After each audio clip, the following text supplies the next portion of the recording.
But let me introduce you to Marc. So he's the author of this bestseller called Personal Socrates. This book is unbelievable. It is a game changer. Love it that Kathy's got it. And it comes in the coolest, like the way you package this, love seeing these books, is unbelievable. He's the host of a top 50 podcast called Behind the Human. He's the founder of a mental fitness strategy consultancy, and he co-founded a journaling app called KYO, which reached, I think it was 86.9 million people without any paid advertising. So Marc is a remarkable person, to say the least. Kathy, get us started, and then we're jumping in with Marc.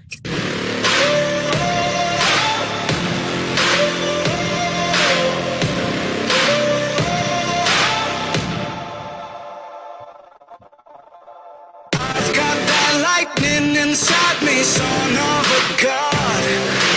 I'm like a titan that's rising on just you watch.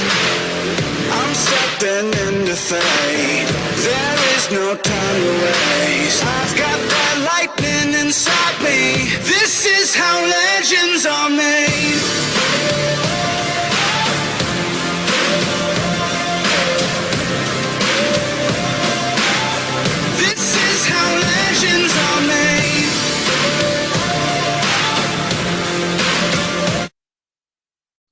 Thank you, Kathy. Marc, welcome to the Outlier Project.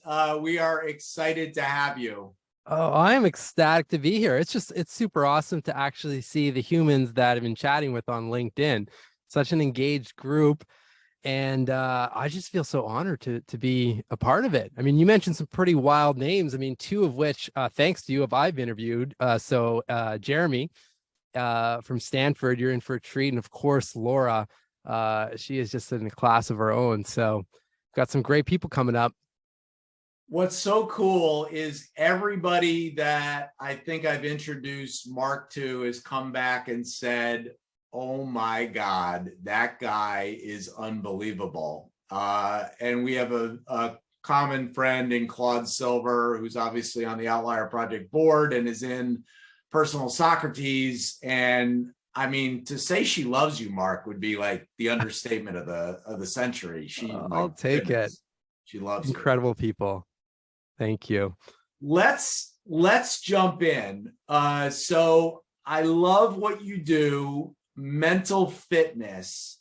Tell us a little bit about how did you get into the mental fitness game?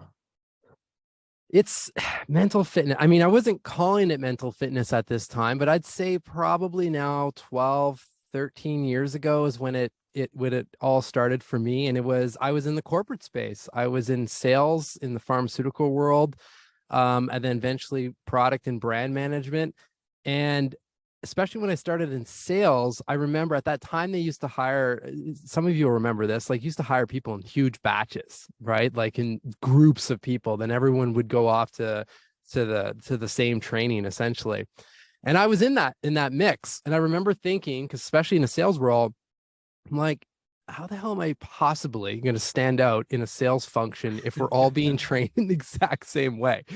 And for whatever reason, at that point, made the decision to just get up 10, 15 minutes earlier and read positive content. And that quickly, at the time I was reading Success Magazine and blog posts and a lot of stuff from like Tony Robbins and Robin Sharma, Darren Hardy, things like that. And it didn't matter who was being profiled or studied. Everyone was asking really powerful questions and had some sort of reflective practice. And that's when it started for me. So I started journaling. I'd write those questions down before I would go into work and either journal on the spot or save the prompt for the next morning. And it was fun because I remember I'd brew the first cup of coffee and I knew I had this powerful question and I knew I would leave, that 5 or 10 minutes with like a motivated, thriving mind and to process what's going on. So that's how it all started. And at the time it was just, that was my morning flow. Love it. So In the introduction to Personal Socrates, you tell the story of KYO. Tell us about the role that played, building an app that reached almost 87 million people. And then what happened? Tell us what role that played in the book and then in your life. Yeah. Well, we reached a lot of people in a couple of years, and then Headspace acquired the app, and the rest is history. No, just kidding. I wish. I mean, what happened was throughout that decade when I was in the corporate space, as I mentioned, I had that journaling practice, and I was traveling a lot. So at that time, I was doing a lot of that reflection using apps or just digital means. I mean, it started off in a word processor, and I was experimenting with all these different apps, and there was just nothing that was doing the trick for me in the sense that I could take those questions that I was collecting and then fire up some new entries and reflect and have a place to store all of that. So, I flipped my brother-in-law an email and just said, hey, here's my frustration over the last essentially decade doing this. And this stuff is powerful. I mean, and I knew he was an avid reader. It's just name off the names of the people that you're studying, guaranteed they're doing this. And Headspace, Calm, the meditation apps were really starting to take off from a mainstream perspective. So it's like, okay, well, there's clearly people are open to being guided digitally from a well-being standpoint. And at the time, there was just nothing that existed for journaling. So we set off to create it. Thankfully, I had a good amount of experience under my belt at that point from a brand management standpoint in the pharma world. So before we even launched the app, while we were struggling with all the development, I started all the brand work, and that's how I met Claude and a whole bunch of incredible humans. So that when we launched it, the app was full, and it wasn't our content. It was, Claude or Adam Grant or other brands. And they were all just relatable stories and narratives with the prompts. And, like I said, we reached a lot of people because of that. Apple started featuring the app around the world, and that quickly jetted up the App Store impressions. But I mean, we weren't app developers, and that was the hardest part. So I wish there was like a more sexy story to it. I mean, it's just a very standard. We weren't app developers. The flow of the app needed work. It worked for me because it was solving my issue. But for most people, they were coming in and leaving just as fast as they came in because they were confused on the flow. So that led to us not converting users to paid members and so forth. And I remember at the end, we were essentially making enough money to cover our Amazon servers at that time. And that's it. And it just got to the point, Scott, where, like here I was, and I had the podcast running at that point, and I'm talking about these mental fitness practices and doing everything possible to help the minds of as many people as possible. Yet my mind was starting to really loop, and it didn't feel healthy anymore. My now 6-year-old, I think he would have been 2 around that time. I remember just going home thinking, I don't want this financial stress to be, transferred to him, as much as we're doing, everything we could as parents to shield him from that. But, it was nearly impossible because I've never felt like that before. And we were running out of money and time and all of that. And just it, came to the decision that I think it's time we shut this down. And I mean, I spent a good amount of time trying to, I joked about it at the beginning, but, I had pretty deep conversations actually with Calm and Michael Acton Smith about integrating this into their platform. But at the end of the day, it didn't work. And we deleted it. We shut down the servers. And that was by far the hardest period of my life, because I didn't want to go back to the industry I was coming from. That was a clear misalignment from the work that I'm doing now. But how do I stay in this work? I just deleted the app and shut down the business that was keeping me in the space. So it was the first time that really in my life that I didn't have a plan. And that just like stripped me of hope and motivation and inspiration. And that's where, but that's where the mental fitness really saved me, and is the only reason I'm speaking to all of you and feel really aligned in all of the work that I'm a part of at this point. So your book, Personal Socrates. I mean, first of all, I love the name of the book. Thank you. And I would say prior to reading the book, if you asked me what the Socratic method was, I probably would, I'd be pulling it out of my my rear end. But Same. so it was helpful from that perspective. I learned a lot. Tell us why questions are so important. Yeah, well, we're kind of bantering back and forth before you started about, collecting shoes and headbands and ball caps and whatnot. I'm a bit boring I collect these questions. I have thousands of them at this point. And the reason I do that, and the reason I think they're so important, is because a question just gives us that micro pause or the opportunity to take a different course of action or just subtly zoom out. Like, it just gives us that break in the autopilot, where if you don't have the question or if you don't have the break, then you're just, you tend to just flow into whatever, whether it's the business, whether it's your life. Then all of a sudden you're like, how the hell did I get here? Well, there were a lot of reasons why you got here, and there were a lot of opportunities if we were to slow down and ask some questions to check in with ourselves, right? And be like, okay, am I climbing the right mountain? Do my habits, do my systems, are they supporting the person I'm striving to become? Or, when we do this with brands, like the brand's here and now we want it here. Like, are we doing the things to get it to that place? Right? Like, these are all questions, and we all ask these questions, but for the most part, we don't ask very intentional questions. They're surface level, right? And then we get stuck. And then all of a sudden, like I said, we fall into this autopilot loop. So for me, and then, coming right back to that state of my life where I, was severely depressed. It was the question and it was a question by a gentleman of the name of Chip Conley, who I'm so grateful he's on the front of the book with a blurb. I just emailed him, explain it's Chips, here's what's going on and so forth, like any advice. And he sent back a really short email just saying, what do you want for your life? And at the time, I didn't connect the dots, but shortly thereafter realized, wow, like that question saved me from a deep depression. Like, that question led to the next set of questions and the question after that. And slowly, one question at a time, got to a point of, okay, well, here's the plan, and here's who I need to speak with. Here's one step I can take today, and so forth. And that's why you see on the back of the book that, this one liner, we're all one question away from a different life, right? And all one question away. That's the grandiose version, of course, but we're all one question away from a different mood or mindset, right? Just throw in a gratitude prompt, like, who can I thank right now? Or who do I appreciate in my life? What would this look like if it was easy? It just, all these prompts can just flip our minds instantly.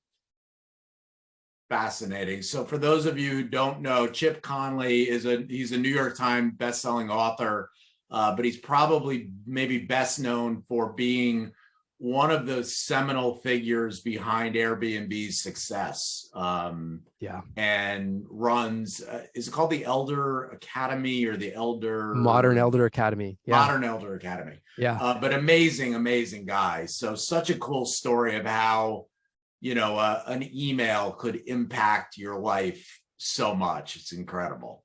Well, I remember thinking, like, when I got the email back and reading, I said, isn't this ironic? Like, the question guy essentially has just been, responded to with a question that just stopped me in my tracks. And I'll never forget that moment. I'll never forget when I opened the email and, that feeling of, wow, okay, this is powerful stuff. I couldn't go further on the practices at that point because I was still in a massive state of fear and anxiety and whatnot. So I had to actually answer the question.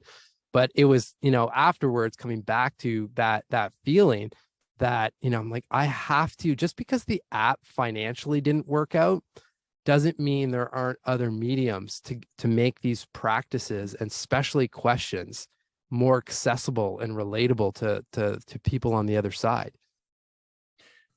One of the coolest things I think about your book is that you pick it up and you look and you see, oh, Claude Silver, she's my buddy. Chris Schembra. Ah, Chris, he's my buddy. Kobe Bryant, Picasso, Robin Williams, Florence Nightingale.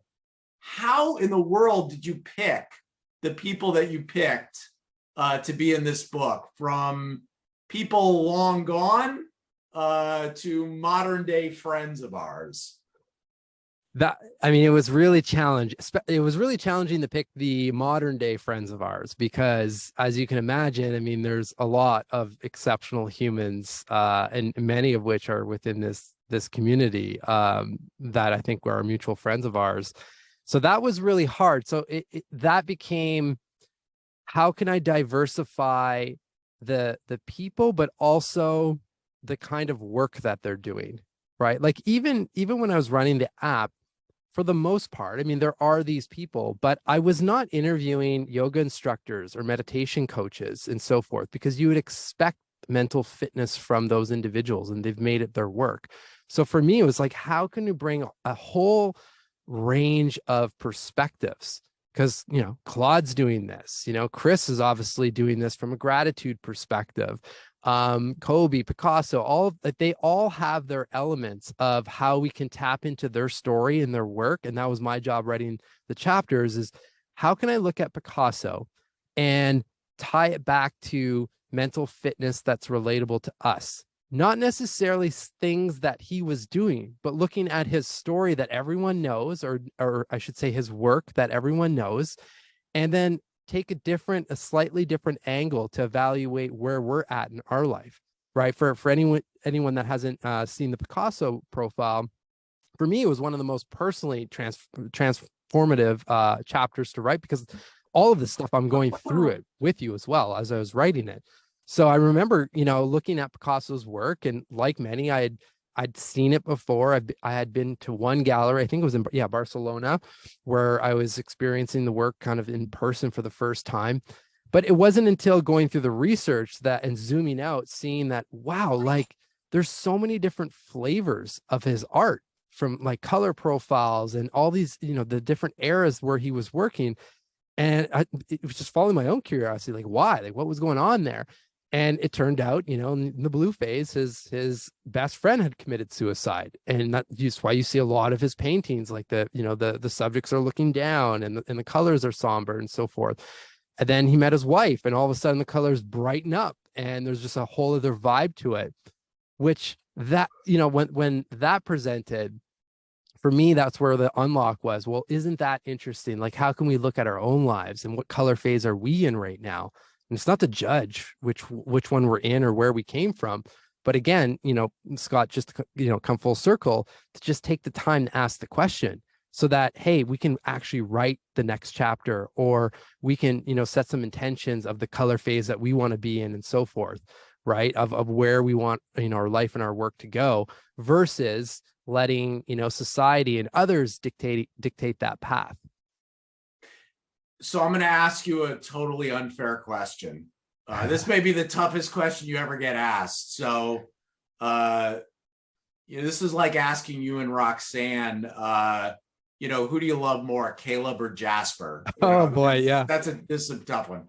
If you could recommend to somebody, they don't have a lot of time, only read 3 chapters in my book, which ones would you pick and why?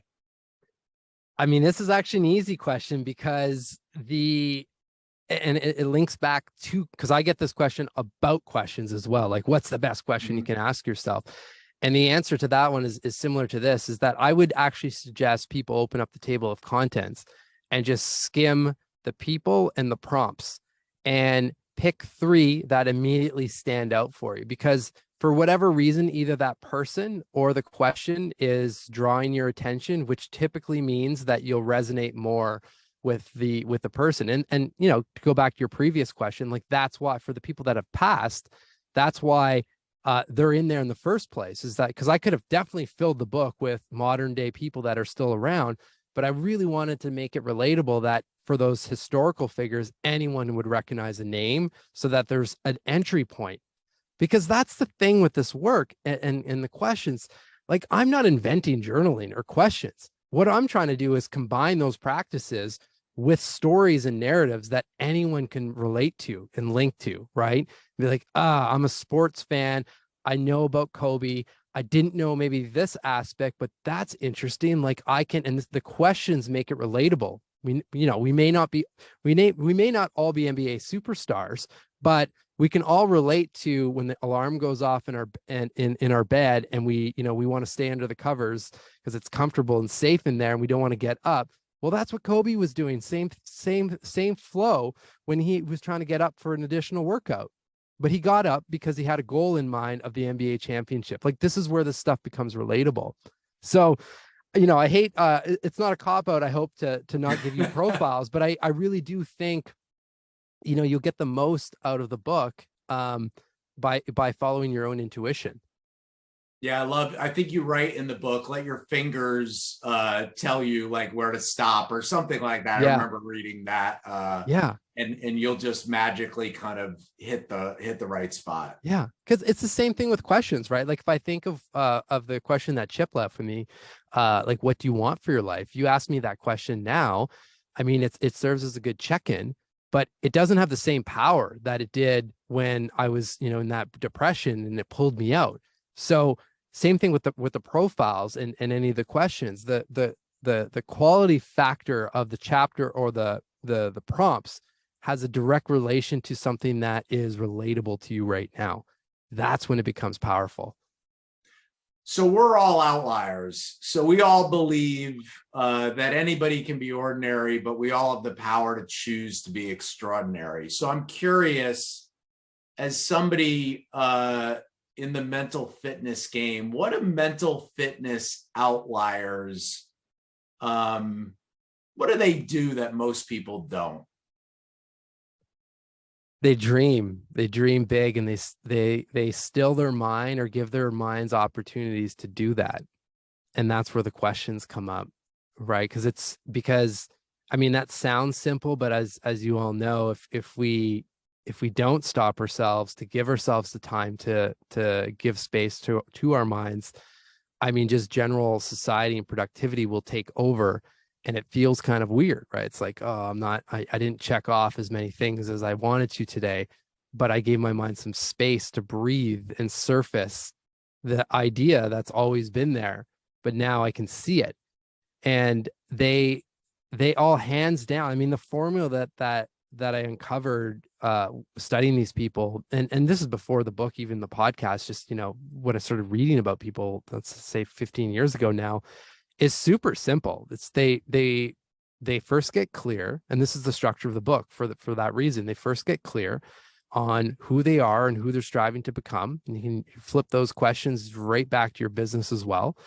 And then they take a look at what they're doing, with their habits and their systems and their intentions and their daily actions. Is the calendar support where I'm trying to go, or is it pushing me further away? Mm-hmm. And when you start doing that and you start checking in with yourself, because you're going to get pushed around, or it's going to feel like, oh, this feels really good, I'm going here, and you've got to experiment and so forth. But you've got to also check in with yourself and see, okay, well, what did I learn here? Or am I still on the right track? Like, what's the subtle course correction I can make to make sure I'm still aligned with, some of that clarity work that you did up front? Because then the third part of the whole sequence then just happens by default. And you've all experienced this, like the right people show up, right? Opportunities, like, oh, wow, there it is. For sure I need to go down that path. But it's because we can see it. It's because it's as if we took the spare bedroom that was jammed floor to ceiling with boxes and stuff, and we cleaned it up. And now it's a neatly organized room. And when you go in, you're like, oh, I need that book, or I need that thing. Well, it's just around the corner, versus, having to, scramble through everything that's in the room. We can do the same thing with our minds. This is a phenomenal book, especially for this time of year. I mean, I think we should all be asking ourselves great questions and being reflective all the time. But I think we all have a propensity to do it a little bit more as a new year approaches. So, yeah, I would really recommend that people, we're always searching for gifts, and sometimes the gifts are just become more of that clutter that winds up in the spare bedroom, rather than something that is so profoundly valuable that can change somebody's life, like Personal Socrates. So, Thank you. I know that I'm going to be gifting a whole bunch of the books to people that I think, it could be really helpful. But I think it's a great time of year. Although I would encourage, like, this is Personal Socrates and asking good questions and being reflective. You should be doing it in July. You should be doing it in February, March. There's no right or wrong time to do it. This isn't a sales pitch, but since you mentioned gifting, though, if you are going to do that, and I think most of you are US based, Baron Fig, the publisher, who also sells the book, they included the book in their gift. What are they calling a gift guide or something? So I think it's 20 or 25% off, for example. So versus like Amazon, there's no sale on the book right now. So if you do end up picking it up, that's probably the best place to do it.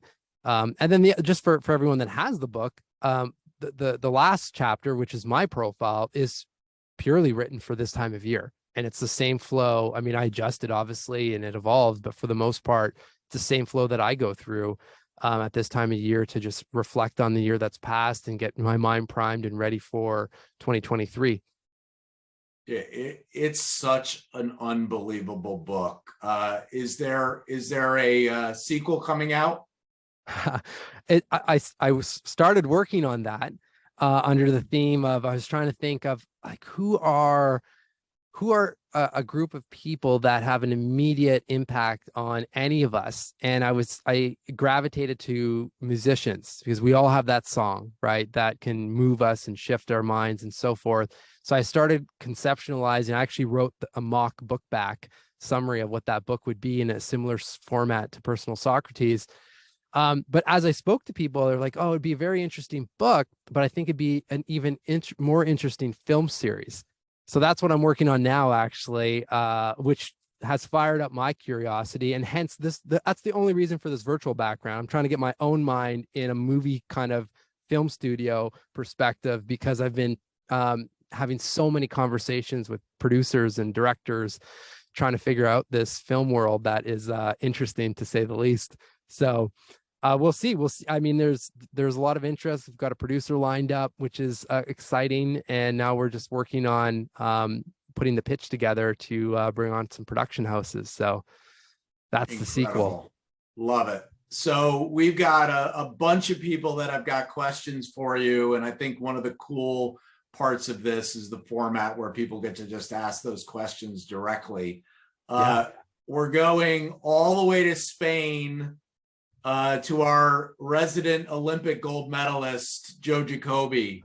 Oh, amazing. Joe, you're up with Marc Champagne. Bon dia, Marc. And actually not so far away from that Picasso, the museum where you did the first run through. Yes. Of Picasso. I'm about 2.5 hours north of Barcelona, up in the Pyrenees, right near the Principality of Andorra. First I would just tell the group it is a wonderful book. I highly recommend it. I'm someone that actually almost my brain works in a way I'd almost prefer not to have like so much information at once. Like I like the idea. I always say, going deeper with fewer. I would almost say like a really interesting way to read this book would be to read like one profile a month, do the questions in the journal, and then just flip Marc $20-25 a month, until you're done with the book. And you'll probably like have an amazing experience going in. I'll also say, the balance between the living and people of past. I thought what was really interesting are the people who are more recently passed.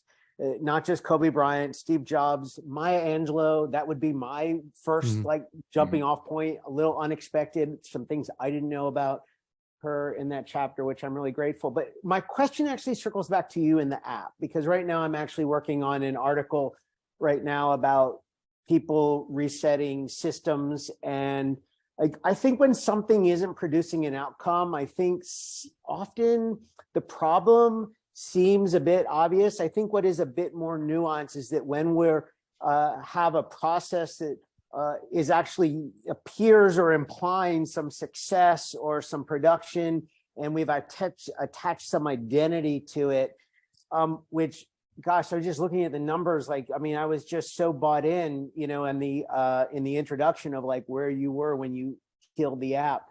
But I wonder if you might actually talk a little bit more when people have really attached their identity, maybe their sense of being, to something, but you can sort of feel the misalignment. Like, Yeah. go deeper into like what that was like for you, and how you killed it, how you killed your darling, essentially. Yeah. I mean, there was a few things. I mean, there were a few factors that led up to that moment. One being, I mean, we talked about Claude Silver. I remember that was a big moment because I remember, interviewing Claude and then having her in the app and so forth, and thinking like, wow, this is like one of the biggest, media agencies in the world. I mean, it's pretty incredible that, and as you mentioned, Scott, she's turned into an incredible friend. But at that time, it was like, wow, it's so amazing to have someone like that interested, or Adam Grant and Lego was involved, LinkedIn and so forth.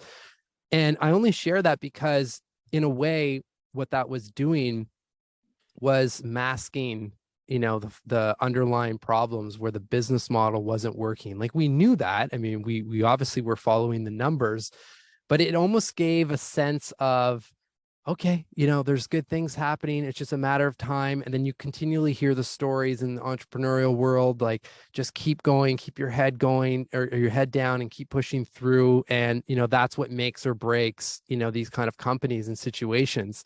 So, we were very much following that and getting to the point where it just, like, I was feeling physically sick often, just seeing what was happening financially.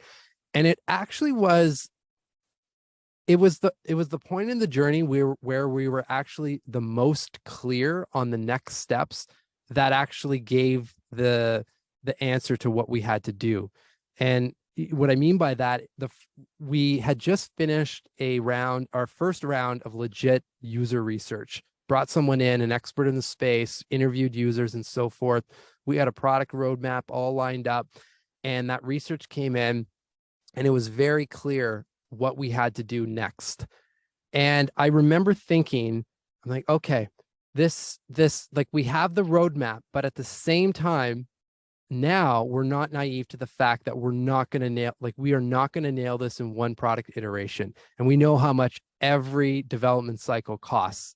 And frankly, we went through 3 different development teams, and we just brought on a local team out of Toronto, which was, 3 times the price. And that was the team that was, I don't know, going to do 2, 3, 4, 5. That was the problem. Like, how many iterations do we have to go through before we nail that product market fit? And that's the moment where we're like, we can't take that gamble. That feels irresponsible. I mean, I had one kid, my brother-in-law had 2 at the time. We weren't in a dorm room, with 0 expenses. We had a family. So, that's what provide a little bit more comfort in making the decision, even though, it definitely felt like I deleted my identity in that moment. And that was really hard until, the questions started, and the mental fitness and so forth. And then also just like finding that spark again, that, the only thing that I kept from an expense standpoint was my gym membership. And, I couldn't even afford it. But I mean, my full-time job at the time was just, go exercise. They had thankfully that gym had a steam room, and I would, visualize and do some breath work and meditation in so every morning I at least could start my days for an hour with a positive mindset, and then continually flip in and out and in and out and in and out until eventually I was in a more of a thriving mind, more days than not. Thank you so much. Really enjoyed the book. Yeah. I'm looking forward to everyone else's questions. And if Thanks, you want Joe. a stocking stuffer, pick up Joe's book, Slalom, and you will not be disappointed throwing that under the tree or in a stocking as well. So I will. I think we're staying in Florida for our next 3 questions. Randy, we're starting with you. Randy Ostrow, you're up with Marc Champagne. Thank you, Mark. Thank you, Scott. Really simple question. It sounds like intuition is a theme, although that word hasn't been used that much in the past 44 minutes. And I'm wondering about like how your intuition sometimes conflicts with your mind or your heart, and how important it is to follow that intuition. Yeah, I mean, intuition's an interesting one because we all know when we get hit right in the face when we don't follow it. I think we've all had those experiences, but it's hard. It's really hard to hear and see the intuition when your mind is full of survival state emotions like fear and anxiety and so forth, right? So, I mean, for me, it's everything. That's why I have the practices. That's why I continually my mornings haven't changed. I mean, the practices evolve and shift around and whatnot, but it's still fueled with trying to learn more and more so that I can clear my mind as much as possible so that intuition surfaces, right?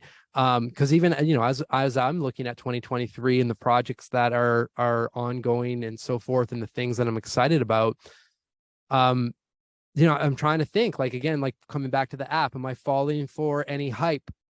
It's okay to celebrate the hype, but am I falling for the hype at the expense of, no, this is the right path, right? And even with some of the teams I'm working with on the mental fitness side, what's been really fun, because of the mental fitness, I feel like I can see, all right, these ones are good.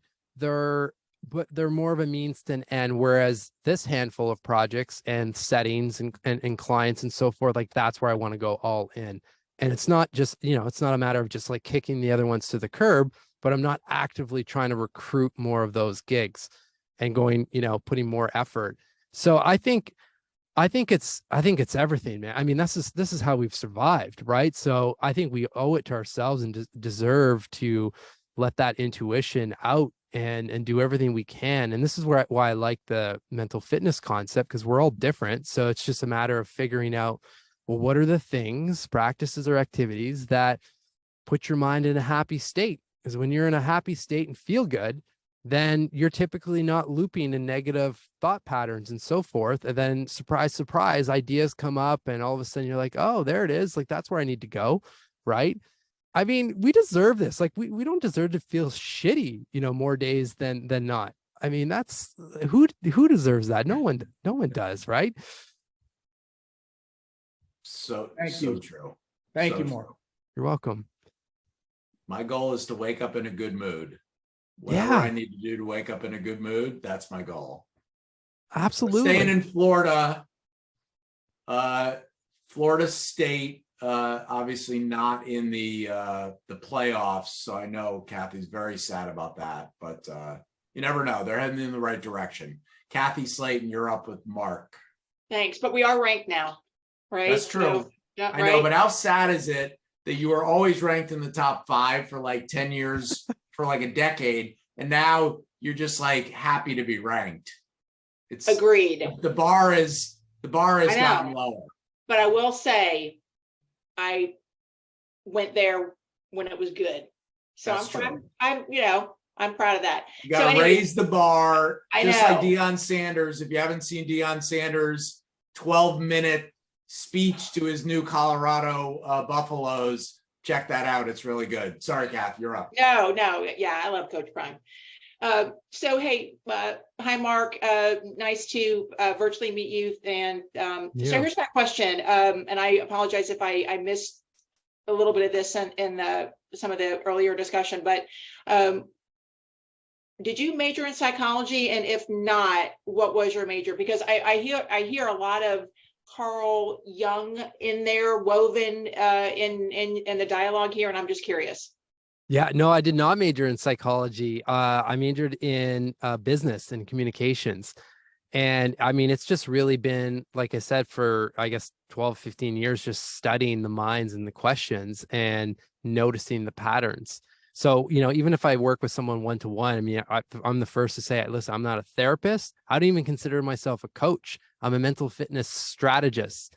Because my background is strategy. And just like when you look at a brand, you come up with your brand vision, your strategic pillars, then the actions that support the pillars. I mean, our lives are not much different, but we just don't do that. Right. So for me, it's just trying to figure out, all right, let's take a look. If this is what you want as a team or an individual, let's take a look at what you're doing. And let's take a look at what can be stacked in or subtly adjusted so you can get closer and closer to that objective and get people, focused in on those pillars. So yeah, I mean, I don't know. It's a mix. I'm a bit of I'm taking a lot from Stoicism. I'm taking a lot of gratitude practices, of course, a lot of like Robin Sharma and his work, Tony Robbins and so forth. Marcus Aurelius, obviously, on the Stoicism. And just like, this is where the strategy part comes in. I just see myself as a curator of the questions and practices to a situation. And then and this is why I keep the podcast running. Selfishly, I mean, I get to speak to incredible humans, but more so, every week I have a new narrative if I need it. You might resonate more with Jeremy Utley and this ideation flow and so forth than with the Olympic medalist or the Michelin star chef. But next week it might be something else.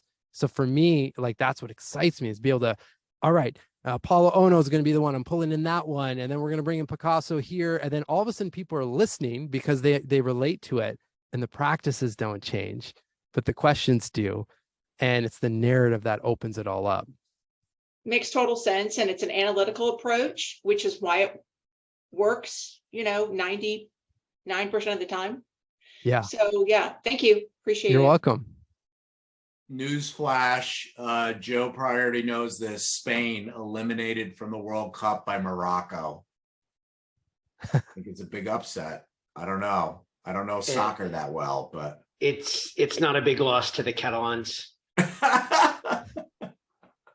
All right, we are going to our marathoner. Super proud of you, Alex, for your marathon and what got you motivated to do it, and all that, and your posts. If you want to look back at some great posts, take a look at what Alex was posting about his marathon experience. Alex Smith, you're up. Speaking of mental fitness, there it is, Alex. I know. It's so weird because I did not work out. I was on the couch 4 years ago. Never went to a gym, never ran, never anything. And it was just kind of like that consistency. So I didn't even have a plan. I was just like, let me do something to do something, like stay consistent. And it was a low bar to entry, so I could run a little bit every day. I was just like, I didn't look at the scale of how much I want to lose. There was no end goal. It's just like, let me just do something to stay consistent. And a mile, Incredible. 3 miles. And then I was like, okay, if I'm going to run a marathon, I got to do more than just run an hour a day. I gotta plan. I got to do something. So, put it out in the BYLR app. I was like, hey, anybody run, like, where do I need to go? Where do I start? And someone's like, Hal Higdon, just follow this, you'll run a marathon. And I just followed this plan and also did it. Yeah. Had a little purpose thing behind it. Cause my dad, I raised $2,000 for cancer research. And my dad, unfortunately lost his life, but just to leukemia last year, but have a new relationship with him because of it. Yeah. But, I'm thinking to myself, I'm in sales as well. I'm like, this is awesome. I'm like, this guy should be talking to everyone that I sell to, but I'm like, I want a little edge, no, how could I stand out? But I'm listening to you.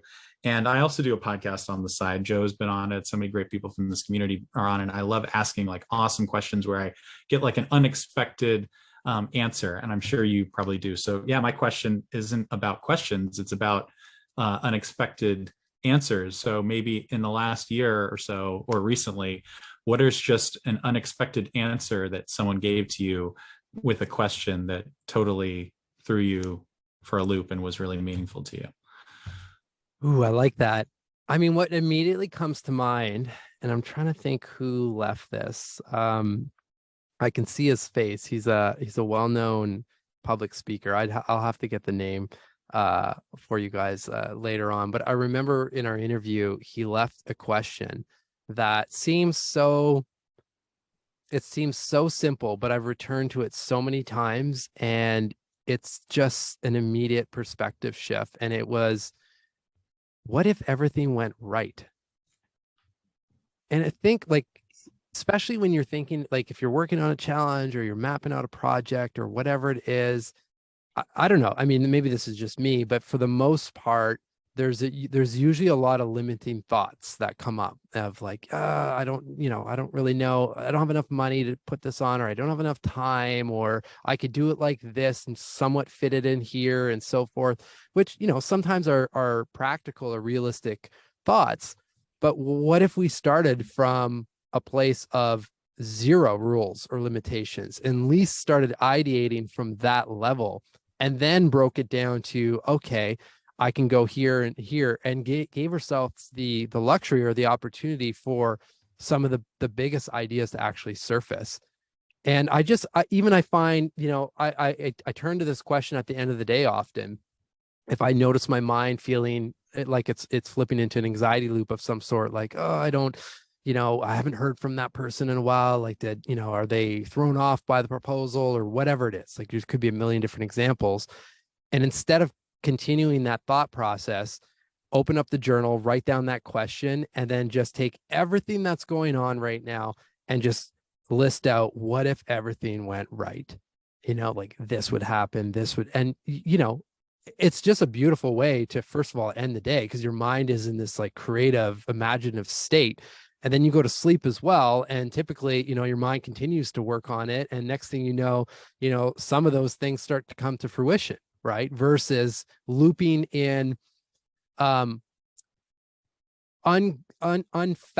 statements, right? Like looping in the story or the narrative versus like the actual facts. And this is just a beautiful way to counter that.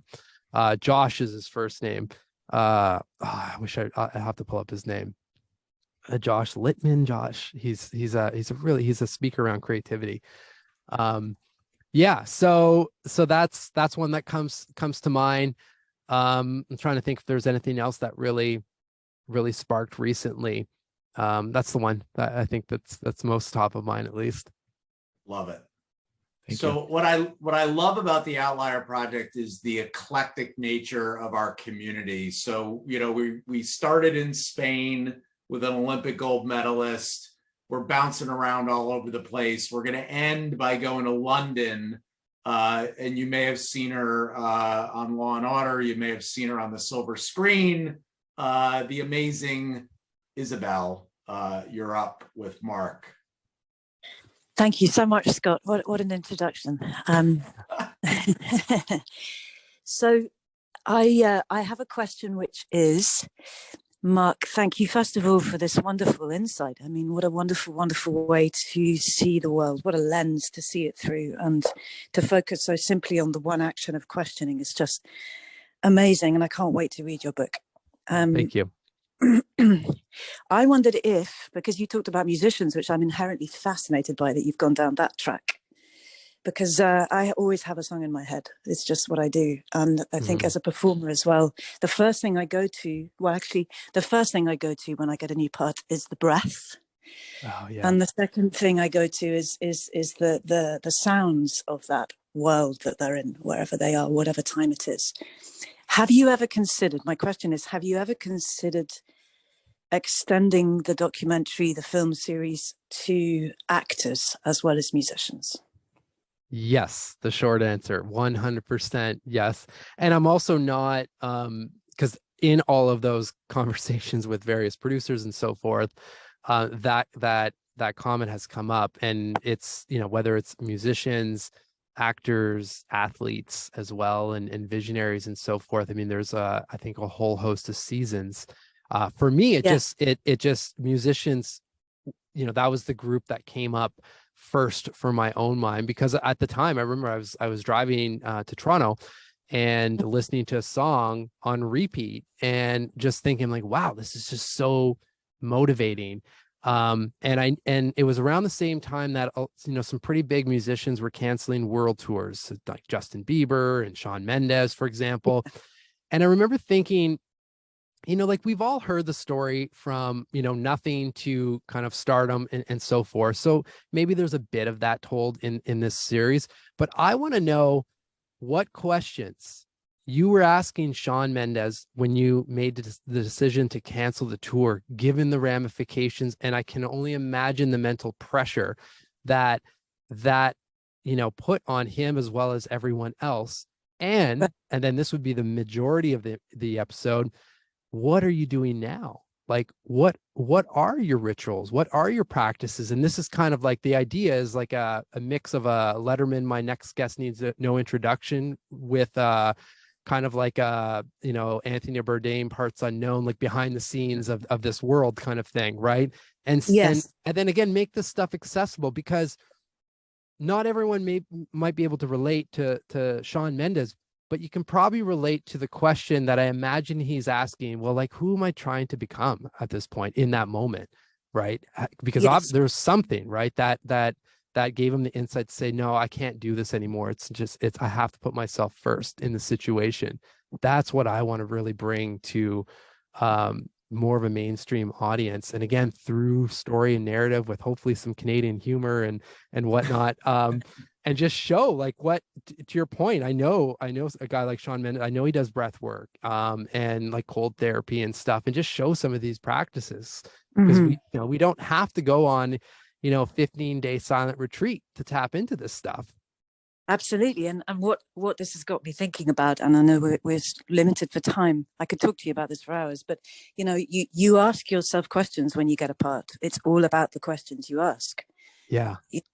What do they care about? Who do they love? Even if you're playing a serial killer, you have to ask the questions about the human side of that person. Sure. Otherwise you can't play it. So it's definitely an area that you need to go into, please. Well, I'd love to continue the conversation. I'll try to link up with you after the fact. Yeah. Great. Thank you so much. Thank you. Who could listen to Isabel like all day? I was thinking of the same thing. She'd be like my background music, just listening to her talk, like, it's mesmerizing, unbelievable. Yeah. Anyway, this has been a ton of fun. Please, guys, join us tomorrow for our top talk. It's always a lot of fun. It's very informal. So we're going through our We Believe document, which is our kind of like 20 things that we believe as outliers. So tomorrow's topic is, you can't live a high impact life with low expectations. And we may talk about Deion Sanders' speech, because he's taking a horrible team, and immediately the only thing he's done is he's completely raised the expectations. Same players, same everything. And watch, mark my words, they may not be contenders next year. You will see a dramatic change, because he's changed expectations. Marc, I mean, I love every conversation I've ever had with you. I love your podcast. Personal Socrates, to me, is a book everybody needs to have on their shelves. And I just wanted to say thank you for carving out time. We really, really appreciate it. Oh, I mean, honestly, it's a true honor to be here. And thank you for just really great questions, all the conversations on LinkedIn as well. And, please stay in touch. I'm accessible. Let's keep jamming back and forth. And until the next meetup, keep thriving out there. Love it. Kathy, take us out. This is how legends are made.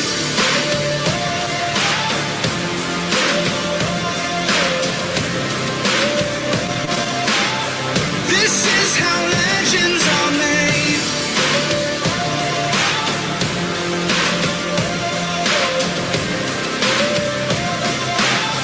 This is how legends are made. This is how legends are. Wow, we drowned there. I don't know what happened. We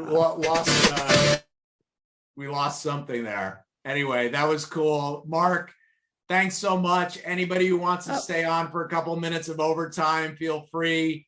But Marc, this is a special hour. We appreciate you, brother.